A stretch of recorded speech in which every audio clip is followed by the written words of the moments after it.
Hi, I'm Katie Kahn. In the next two videos, I'm going to show you how to knock off the pattern of a finished garment to make something new. One of my favorite places to get unique fabric is thrift stores.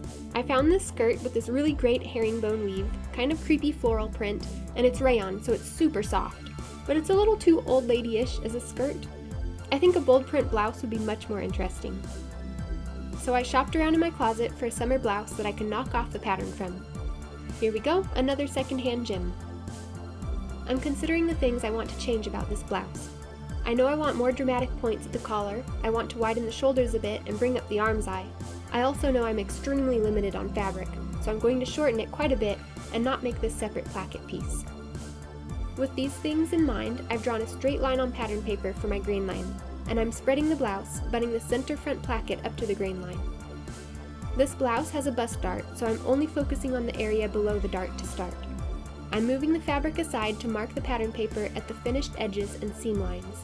Be consistent marking. If you start marking at the edge of the seam allowance in one part, you might forget later and add seam allowance again, and then it will be too big, or worse, you do the opposite and it's too small.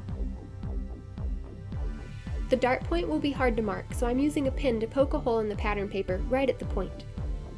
You can also use a tracing wheel, but there's always a chance you could damage the garment. I've marked the lower half of the blouse, now I'm going to pivot at the dart point and spread out the upper portion of the blouse. I'm marking anywhere there's a seam or dart edge with a little plus, and mark every ½ inch to 1 inch at the curves.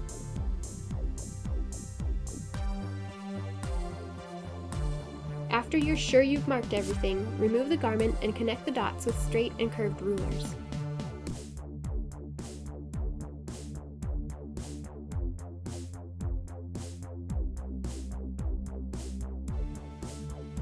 I also check to make sure the measurements are right, like the side seam, shoulder, and front edge are all correct lengths, and that the dart is the same width and length as the blouse. Both edges of the dart should be the same measurement from the point.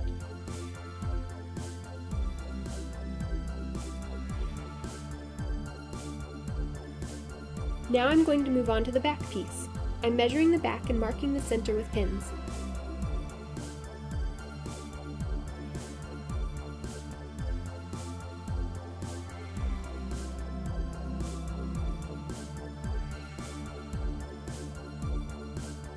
Then I drew a straight line on the pattern paper to use as my grain, and I'm spreading the back of the blouse on it.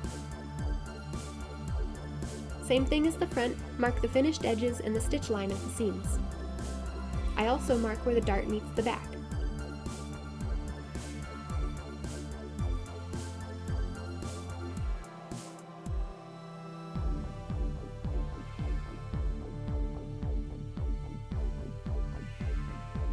Then draw out the pattern.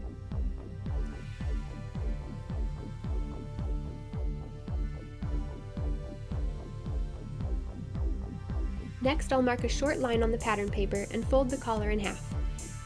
I'm pinning through the collar stand and through the collar to mark center. Then line the collar stand up on the grain line. I'm marking along the curve, marking the shoulder seam, where the collar inserts, and around the top curve. Then do the same thing for the collar.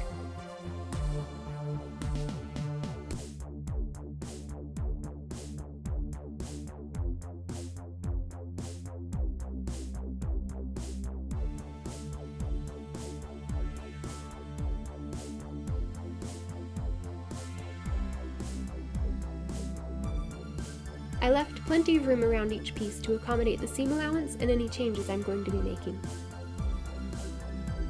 Now here's the important part. We're going to true the pattern, which means making sure the seam of each pattern piece matches its partner. Using this dotted paper comes in handy for this part because you can see the lines from the pattern underneath.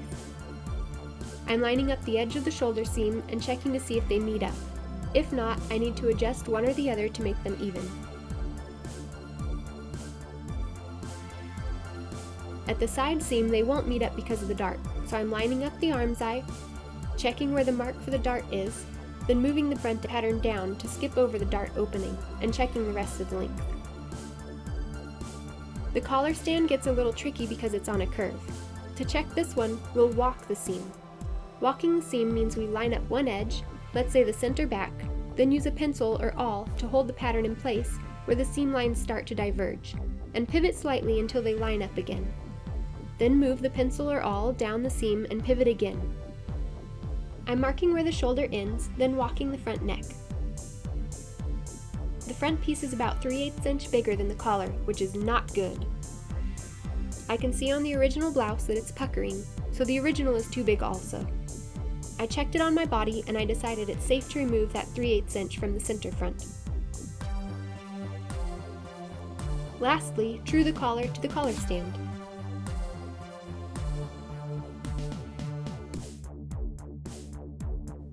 Now that I have a duplicate of the blouse, I want to make my adjustments. I want to widen the shoulders, so I'm extending the shoulder line, marking out 3/4 inch, and blending it into the arm's eye. Same thing on the back bodice.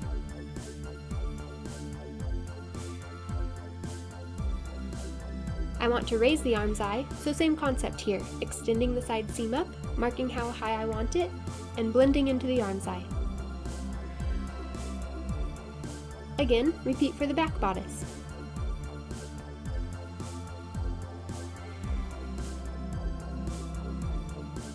I'm also going to shorten it quite a bit and straighten out that hem.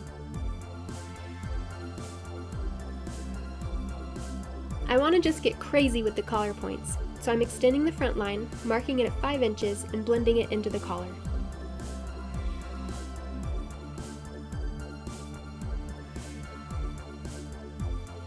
Now it's time to add seam allowance.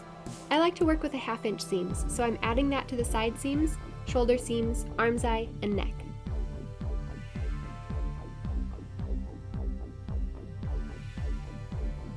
On the front, I'm going to fold the dart as if it was sewn and pressed down. Then use a tracing wheel to mark through the pattern paper. This gives me the shape of the dart seam allowance.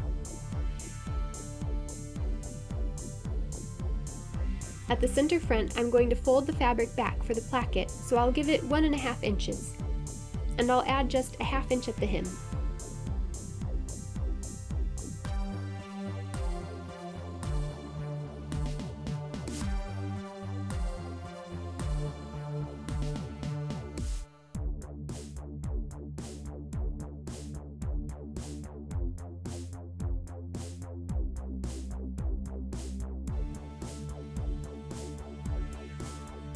The collar and collar stand get 1/2 inch all around.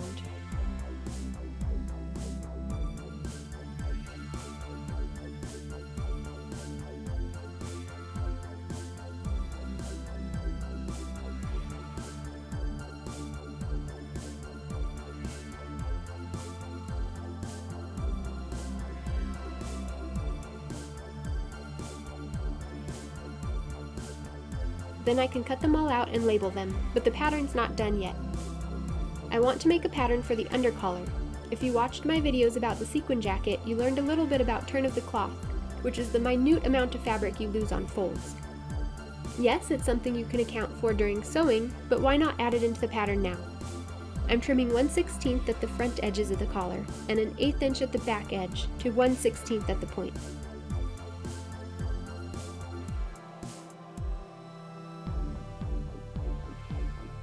And the last pattern pieces I need are arm's eye facings.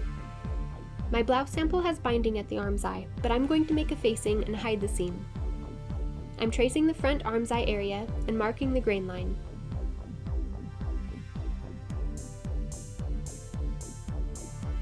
Then marking a line 2 inches into the pattern piece.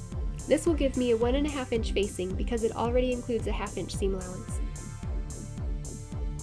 Now, similar to turn of the cloth, the facing is going to bunch up in there if it's the exact same size as the rest of the blouse. The facing needs to be ever so slightly smaller, so I'm trimming a 1/16 inch to 0 at the shoulder and 1/8 inch to 0 at the side seam. Don't forget to label the new pieces, and there you have your very own pattern. But does it fit on the fabric from the skirt? We'll find out in the next video.